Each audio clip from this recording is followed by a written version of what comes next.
안녕하세요. 세카드 놀이 수학의 정경혜입니다.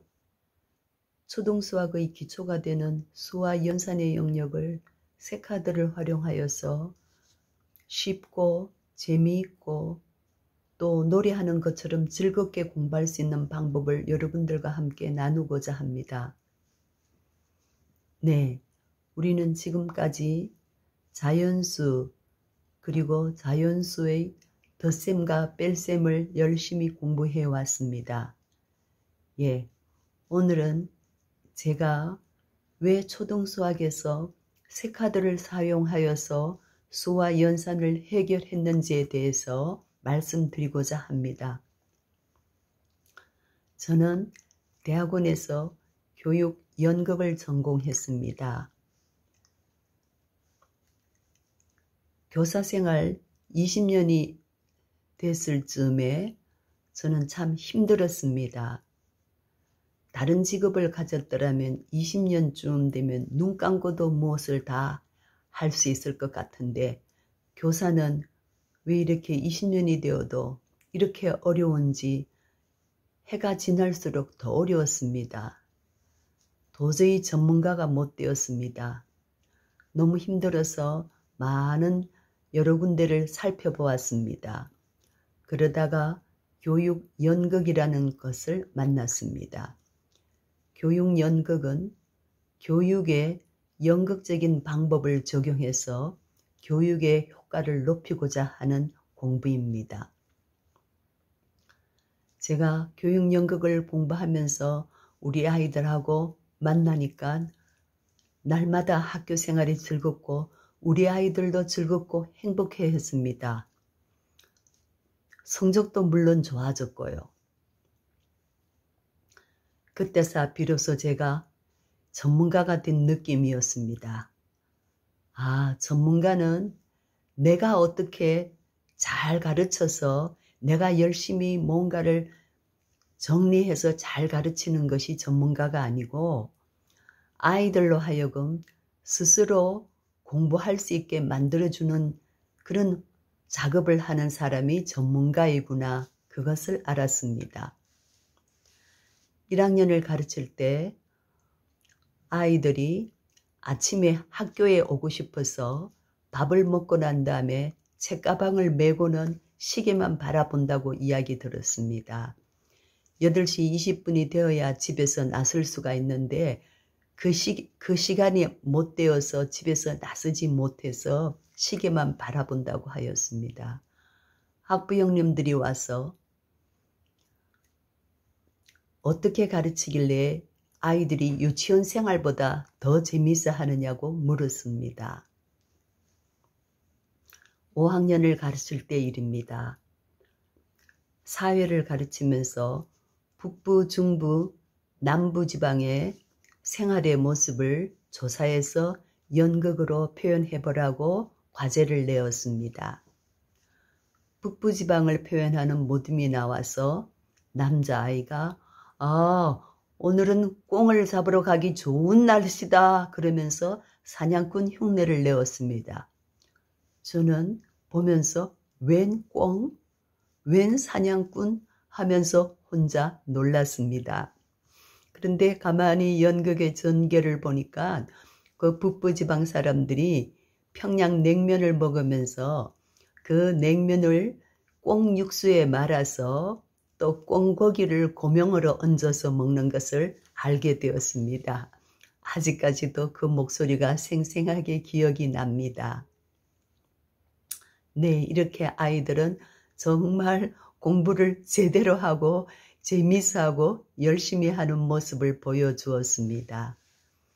네, 제가 이렇게 교육 연극으로 국어, 사회, 도덕 이런 여러 가지 과목을 가르치면서 너무 즐겁고 행복하게 교사 생활하는 가운데 우리 아이들이 그렇게 싫어하고 힘들어하는 수학도 어떻게 교육 연극적인 방법으로 해볼 수 없을까 생각하게 되었습니다.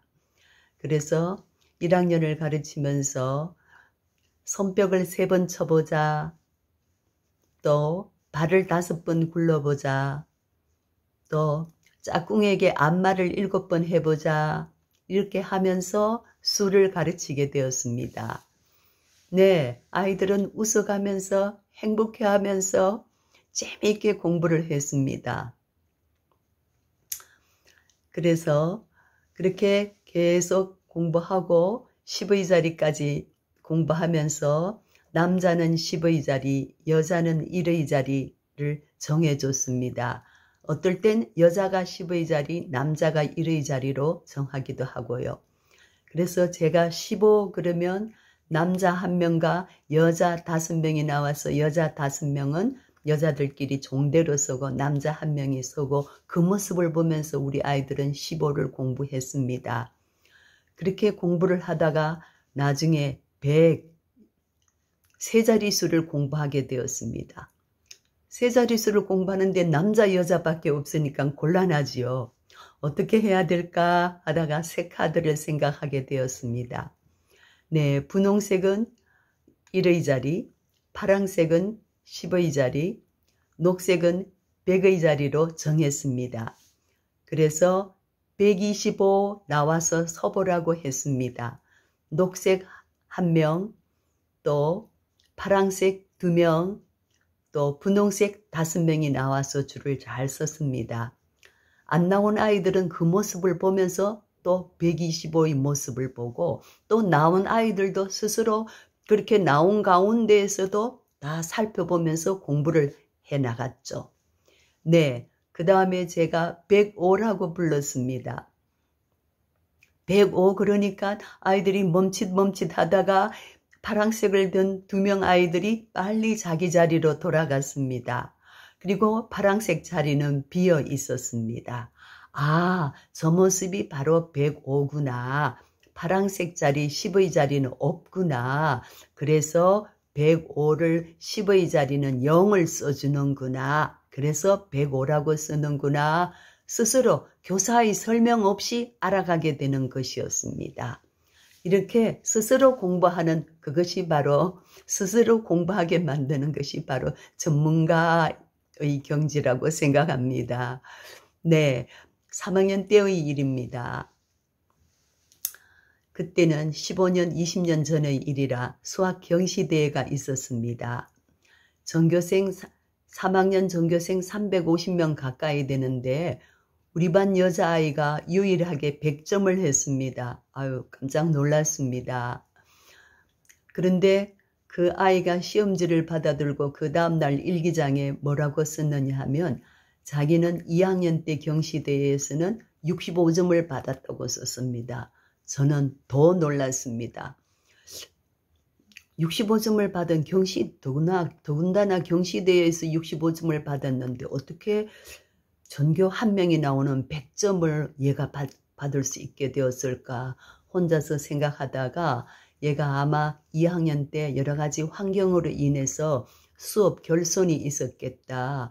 그 결손을 못 메꾸었는데 3학년 때 새 카드로 공부하면서 자기 스스로 결손을 메꾸어 갔구나 결론에 이르렀습니다.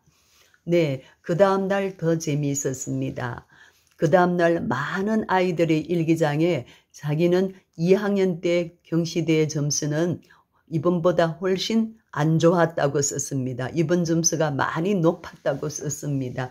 학년이 올라갈수록 경시대 점수는 낮아지는데 오히려 높아졌습니다. 우리 아이들이 그렇게 수학을 잘하게 되었습니다. 수학 시간을 기다리고 재미있어하고 수학에 자신감이 쑥쑥 자라났습니다. 서울에 가까운 큰 도시의 선생님이 보내온 이야기입니다. 4학년을 가르칠 때 그 선생님 역시 교육 연극을 전공했습니다.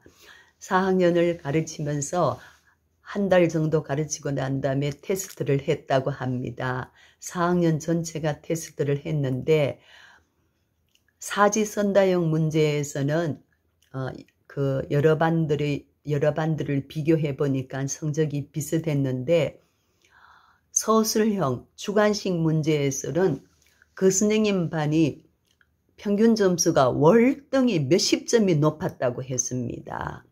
저는 그걸 충분히 그렇다고 그렇게 될 수 있다고 생각했습니다. 우리 아이들이 새 카드로 놓아보고 움직이고 하는 모든 활동이 다 자기들의 머릿속에 동영상으로 기억되기 때문입니다. 동영상으로 남아있는 그 기억들은 자기들이 언제든지 어쩌면 잠을 자면서까지 가져갈 수 있는 그런 거니까 자기 스스로 수학의 계산 원리나 수학의 이론 이런 걸 자기 스스로 다 정립을 해 나가기 때문에 우리 아이들이 정말 서술형에는 강합니다. 완전히 자기의 이론을 가지고 아이들이 수학을 해 나가기 때문입니다. 그래서 그 선생님 이야기가 많이 기억에 남습니다. 제가 왜 새 카드를 사용하게 되었는지 짧은 시간 말씀드렸습니다. 여러분들에게 도움이 되기를 바랍니다. 감사합니다.